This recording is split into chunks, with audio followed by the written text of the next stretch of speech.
The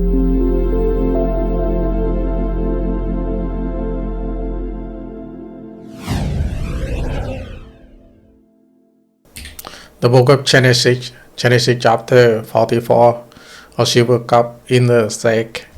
Now Joseph gave the instruction to the steward of his house, fill the man's sack with as much as food as they can carry, and put each of man's silver in the mouth of his sack.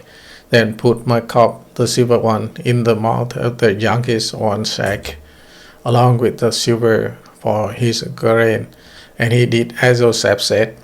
As the morning dawned, the men were sent on their way with their donkeys. They had not gone far from the city when Joseph said to his steward, "Go after those men at once, and when you catch up with them, say to them, 'Why have you repaid good with evil?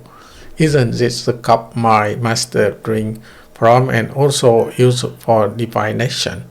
This is the wicked thing you have done.' When he caught up with them, he repeated the word to them. But they said to him, 'Why doth my Lord say such thing? Far be it from your servant to do anything like that. We even brought back to you from the land of Canaan the silver we found inside the mouth of our sack. So why could we steal silver or gold from your master's house?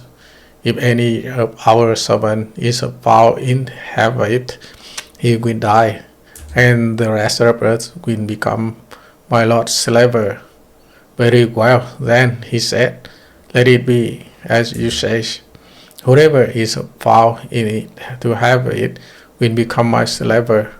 The rest of you will be free from blame.'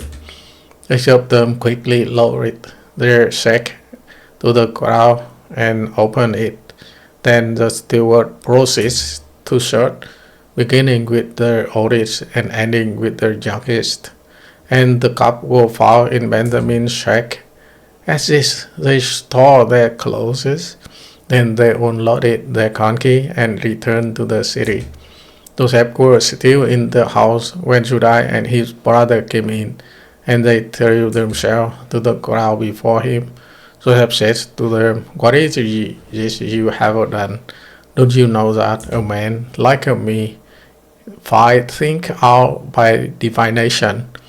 What can we say to my Lord?'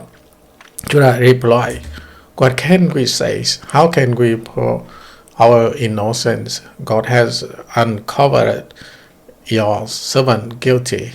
We are now my Lord's slave, we ourselves, and the one who will fall to have the cup.' But Joseph said, 'Far be it from me to do such a thing. Only the men who were found to have the cup will become my slave. The rest of you go back to your father in peace.' Then Judah went up to him and said, 'Pardon your servant, my Lord. Let me speak a word to my Lord. Do not be angry with your servant. Though you are equal, the Pharaoh himself, my Lord, answers his servant, "Do you have a father or a brother?" And we answers, "We have an aged father, and there is a young son born to him in his own age. His brother is dead, and he is the only one of his mother's son left, and his father loved him." Then you said to your servant, "Bring him down to me so I can see him for myself." And we said to my Lord, "The boy cannot leave his father. If he leave him, his father will die." But you told your servant, "Unless your youngest brother come down with you, you will not see my face again." When we went back to your servant, my father, we told him what my Lord had said.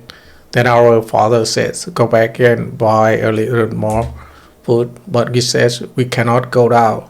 Only if our youngest brother is with us, we will go. We cannot see the man unless our youngest brother is with us." Your servant, my father says to us, you know that my wife bore me two sons. One of them went away from me, and I said, he has surely been torn to pieces, and I have not seen him since.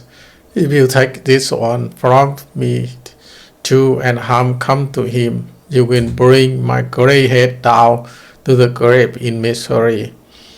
So now, if the boy is not with us when I go back to your servant my father, and if my father who live is closely blown up with the boy life, sees that the boy isn't there, he will die. Your servant will bring the gray head of our father down to the grave in sorrow. Your servant guaranteed the boy safely to my father. I says, if I do not bring him back to you, I will bear the blame before you. My father owned my life. Now then, please let your servant remain here as my Lord's slave in peace in place of the boy, and let the boy return to his brother. How can I go back to my father if the boy is not with me? No, do not let me see the misery that could come on my father. Amen. We just finished chapter 44 of the book of Genesis.